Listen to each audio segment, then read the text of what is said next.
네, 반갑습니다. 자, 한국사 5번 학습지에서는 중앙 집권 국가의 특징을 알고 삼국과 가야가 정치 발전을 어떤 모습으로 이루어가는지를 한번 알아보도록 하겠습니다. 자, 우선 연맹왕국과 중앙 집권 국가가 어떤 것인지 그 얘기부터 해야 되겠네요. 연맹왕국은 중앙에 왕이 있습니다. 하지만 각 지역에는 여러 부족들이 있으며 이 부족들을 각각의 부족장, 군장들이 다스리고 있는 형태입니다. 중앙에는 왕이 있지만 각 지역을 군장들이 다스리고 있기 때문에 연맹왕국은 왕의 힘, 왕권이 상대적으로 약한 것이 특징입니다. 하지만 중앙집권국가는 다릅니다. 왕은 각 지역의 여러 군장들을 자신의 아래로 들어오게 합니다. 그리고 이 군장들은 귀족이 되는 것이죠. 왕 아래 여러 귀족들이 있는 것을 중앙집권국가라고 합니다. 물론 각 지역을 다스리고 있던 권력도 왕에게 속하는 것이지요.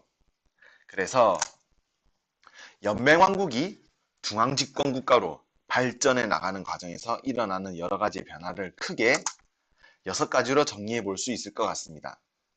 각각의 변화가 어떤 것인지 알아보겠습니다. 우선 첫 번째, 왕위 세습입니다.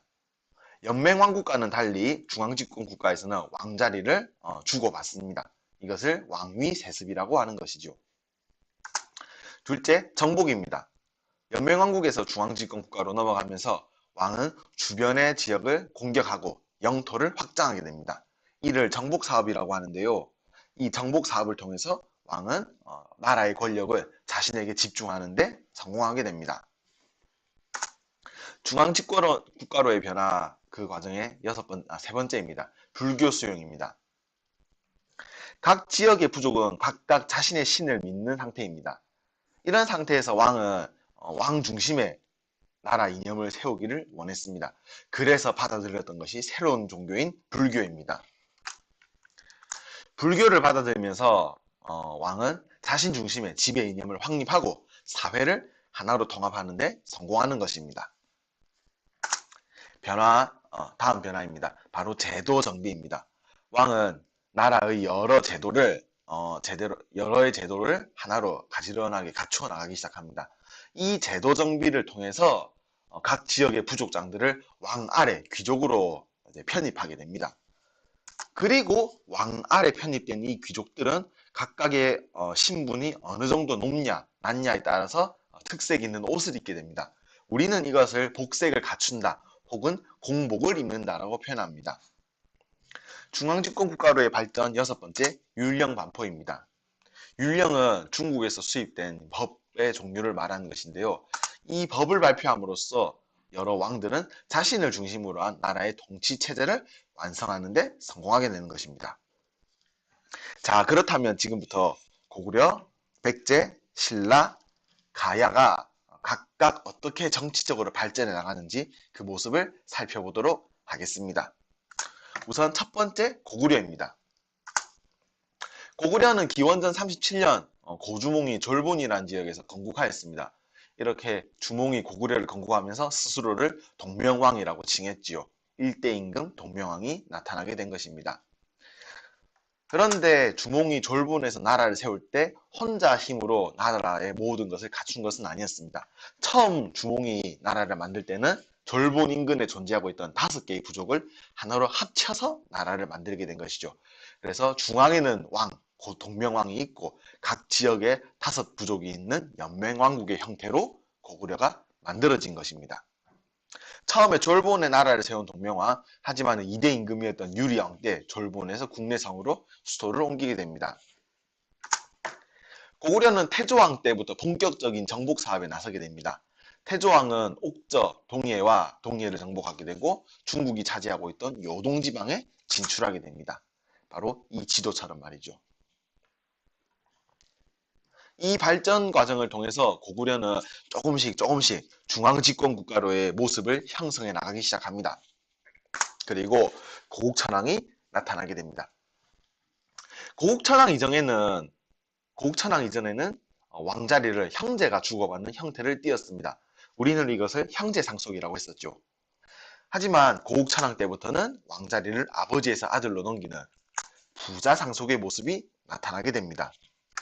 부자 상속과 더불어서 고국천왕이 중앙집권국가로 고구려를 발전시킨 모습, 다음과 같습니다. 부족적 성격의 오부를 행정적 성격의 오부로 바꾼다.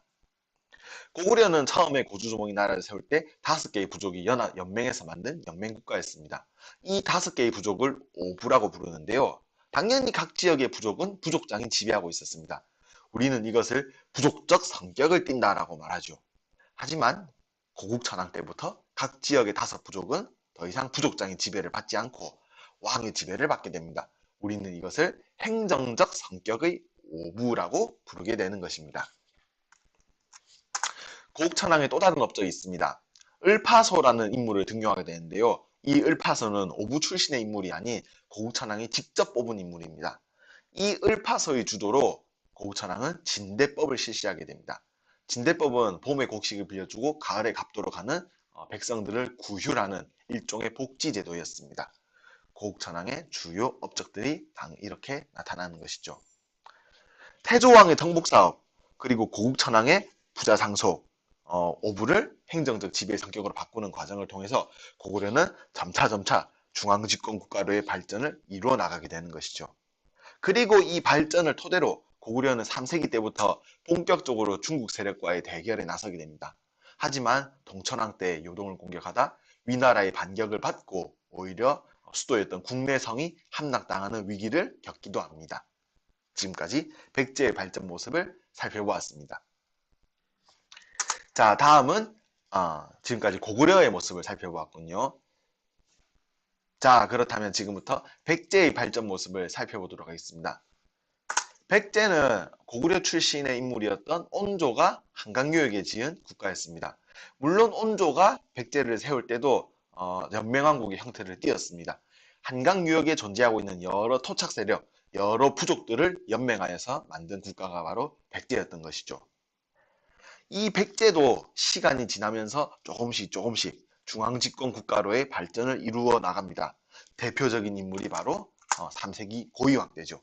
고이왕은 한강유역을 장악하는 데 성공하고 관등제를 정비합니다. 관등제란 관리의 등급제도를 말하는 것이죠. 왕 아래 위치하고 있는 여러 귀족들을 관리로 삼으면서 그 등급을 정하게 됩니다. 등급을 정하고 이 등급을 관리의 등급에 따라서 옷의 색깔을 다르게 구성하게 되는데요. 우리는 이것을 복색을 제정했다라고 표현합니다. 고이왕 때부터 백제는 본격적으로 중앙집권 국가로의 발전을 이룩해 나가기 시작합니다. 다음은 신라입니다.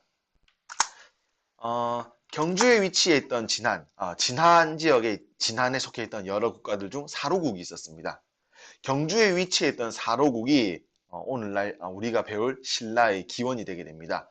이 사로국을 처음 세웠다라고 알려져 있는 인물은 박혁거세입니다.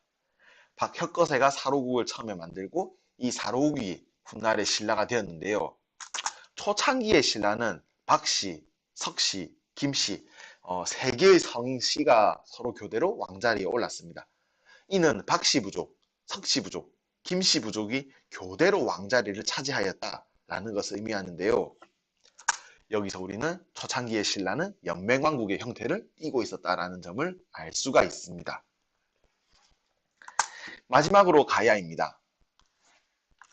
변환에 속해 있던 여러 나라 중 구야국이 중심이 되어서 연합한 나라가 바로 가야입니다. 이 여러 개의 가야들 중에서 대표적인 가야가 바로 금관가야죠. 김수로라는 인물이 금관가야의 시조라고 알려져 있습니다. 가야는 총 6개로 나눠져 있었습니다. 6개의 가야들 중에서 이 가야들을 이끄는 주도적인 국가가 바로 금관가야였습니다. 금관가야를 중심으로 하여서 6개의 가야는 뭉치게 되었고 이를 전기가야연맹이라고 부르게 됩니다. 한반도 남쪽에 위치해 있던 가야는 농사가 발달하였고 낙동강 유역에서는 철이 활발하게 생산이 되었다고 합니다. 그래서 이 철을 낙랑군이나 외에도 수출하였다고 하곤 하지요. 그런데 우리가 지금까지 배웠던 국가 한번 세어볼까요? 고구려, 백제, 신라, 가야 총 4개의 국가입니다. 하지만 우리가 지금부터 배울 시대의 이름은 바로 삼국시대지요. 이 삼국시대의 삼국에 포함되는 국가는 고구려, 백제, 신라입니다. 그렇다면 가야는 중앙집권 국가로 발전하지 못합니다. 중앙집권 국가로 발전하지 못하고 가야는 연맹왕국 단계에서 신라한테 멸망당하게 합니다. 그렇기 때문에 가야를 포함시키지 않고 고구려, 백제, 신라 삼국시대라고 오늘날 지칭하고 있는 것이지요. 네, 지금까지 우리는 삼국의 형성 모습을 살펴보았습니다. 삼국이 형성되는 과정과 연맹왕국이 중앙집권 국가로 나아가기 위해서는 어떠한 특징을 갖춰야 되는지, 그리고 고구려, 백제, 신라의 여러 임금들이 중앙집권 국가의 모습을 갖추기 위해서 어떤 정책을 실시하였는지 살펴보았습니다. 자, 그리고 다음 학습지에서 배워볼 내용은 4세기, 5세기, 6세기 고구려, 백제, 신라가 서로 다투는 과정 혹은 연합관계를 형성하는 모습에 대해서 살펴보도록 하겠습니다. 수고 많았습니다.